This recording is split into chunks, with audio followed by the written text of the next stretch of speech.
Hey guys, welcome back to today's video. Today is Tuesday, June 24th, 2025, and today we are going to be taking a look at the New York City Democratic primary. Election day was today, and the polls closed just 36 minutes ago. And what we are finding in the first round of results is that Zohran Mamdani, with 70% of the vote in, is on track for a likely victory in the city of New York and will likely be the next mayor of the nation's largest city.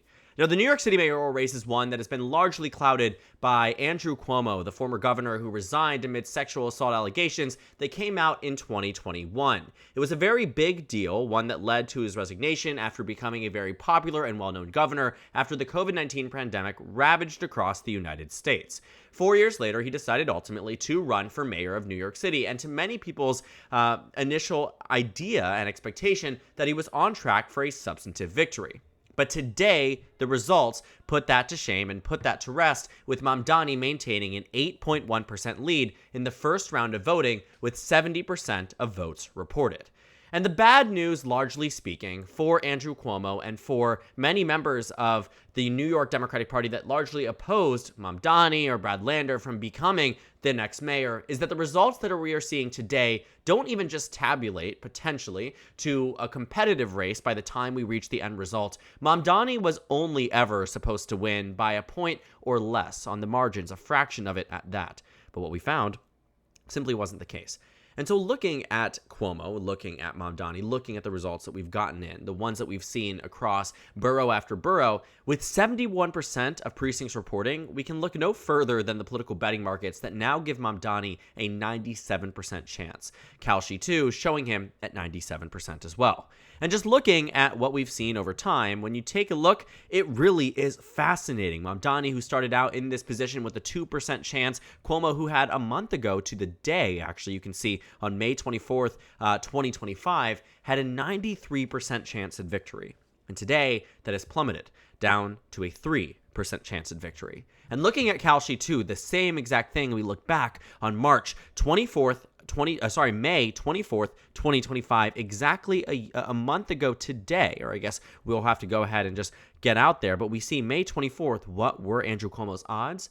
91.3%.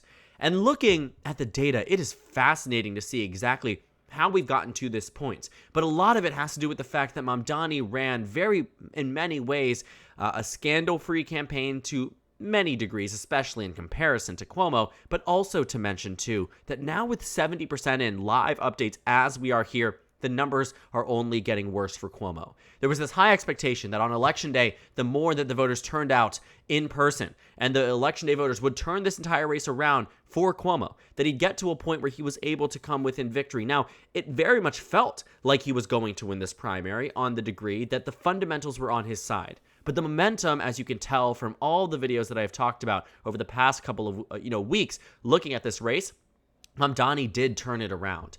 And I think this also, too, goes to show that Emerson College poll, the one that many people thought might be wrong, ended up being a lot closer to what reality shows, saying that Mamdani, the first major and reputable pollster to come out and say Mamdani beats Andrew Cuomo, is what we are now seeing pan out.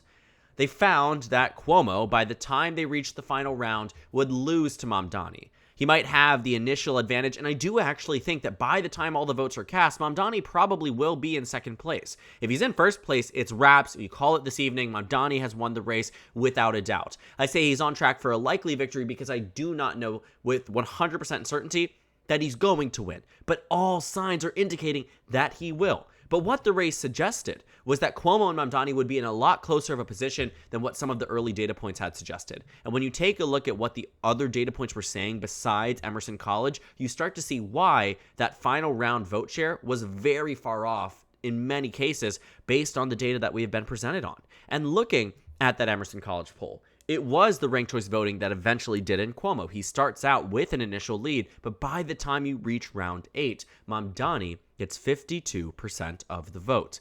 And like I said, this is nothing short of a major political campaign. Mamdani started out at 1% in the first round voting in February of this year. Could you imagine going back to the beginning of 2025 talking to someone like Zohran Mamdani, an assemblyman who was not high in name ID, did not have the party apparatus backing him, and he was polling at 1%, and you said that come the election, you will be neck and neck with Andrew Cuomo, and there is a sizable chance that you win, a more likely chance that you win than you don't. And that's what we're seeing on full display this evening. And it's a massive victory for the progressive left who have been looking for a major win, one that they can point to say that our politics and our style of campaigning works. Because it has always been this limiting factor, largely speaking, in primaries that have done in many progressive candidates who did not make it further. Bernie Sanders twice is an example of that. Many progressives who haven't been able to get through primaries for a variety of different reasons. Whether something that was simply just a hard-fought primary that was lost, to the degree that there also are losses that are results of candidate flaws. There are many reasons why candidates lose races. And we will see why Andrew Cuomo loses should he lose this race. And it very much looks like he will. And so I'm also, too, looking at this from the outside and saying, Mamdani has largely ran this masterful campaign to many people who not are surprised, but are looking at this as a new pathway forward in some degree for Democratic politics. And whether that means you run this in other states, in other cities, on a statewide, whatever it might be, Mamdani's style of campaigning clearly met the moment. The way he focused heavily on being extremely genuine, you can see it in the campaigning that it very much feels like it is a grassroots campaign. No matter whose side you're supporting, no matter how you ranked, no matter who you voted for, you can see that from an electoral standpoint, what Mamdani did worked. And now with 81% of the vote in, the race seems like a done deal. Cuomo's numbers are dropping lower than where they were at the start of this video, and we're only, 6 minutes into it? It's fascinating, but Mamdani is going to be the next mayor of New York, so it seems. And it looks like the reason why that has happened is the way that Mamdani has campaigned, the way that Mamdani has been able to make this race his. It was Cuomo's. It was a race not winnable for Mamdani in the beginning. At least it seemed. And what I think we will take away from this beyond that too is just that looking at the way that coalitions can be built around ranked choice voting that didn't pan out back in 2021. Many Democrats were disappointed to see that in the first round of voting, Eric Adams came in at about a third of the votes citywide. That Catherine Garcia and Maya Wiley were barely breaking 20% and in some cases not breaking 20%, which meant by the time you reached the final round, it just simply wasn't enough to defeat Eric Adams. It was on the margins, less than a point, but still, Eric Adams came ahead. So Democrats locked in. They realized that in the system that is set up, it takes a campaign to not rank the front runner to win an election like this. And the fascinating thing about it all is that if Mamdani, who has maintained this lead from 50% reported, as they saw in the initial, even just the early vote, a third of the vote being in, to 81%, the same exact margin, is truly the most insane part of this all. Because it really rivals any other type of political comeback. It rivals any other type of pushback against the traditional Democratic establishment. We've seen it on the right, the Tea Party movement, the MAGA movement. We haven't really seen it on the left.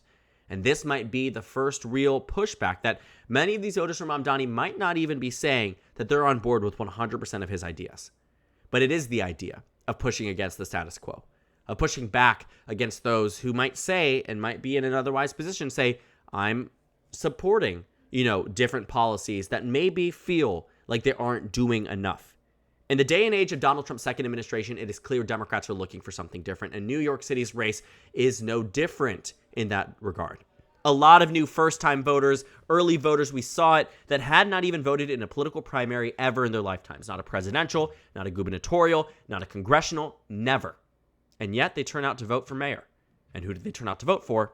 You guessed it, Zohran Mamdani, who at this point, looking at the raw vote share too, is just about, based on this, 20,000 votes off from where Eric Adams was winning in 2021. Andrew Cuomo is about shy, about 100,000 away from there.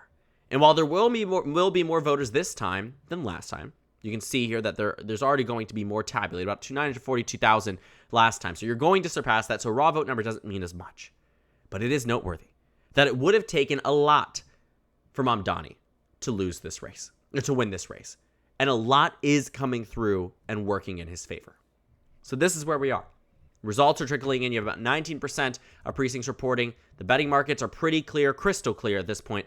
Mamdani on track for victory. Cuomo not doing so well. A race that completely turned around in the final month of the campaign, going from a month ago today, Cuomo at a 92% chance of victory, 93% chance of victory. Today, that dropping to just a 1% chance. For all purposes, it seems that Zohran Mamdani will be the next mayor of New York City. So thank you guys so much for watching this video. Make sure to comment down suggestions below. Subscribe on the left if you haven't already, and check out the Instagram and Twitter. At the bottom left of the screen, there's also a Discord server for you to go ahead and join. On the screen, there's a video for you to watch, and then a playlist for my 2025 election analysis videos. Again, thank you guys so much for watching, and I will see you all tomorrow.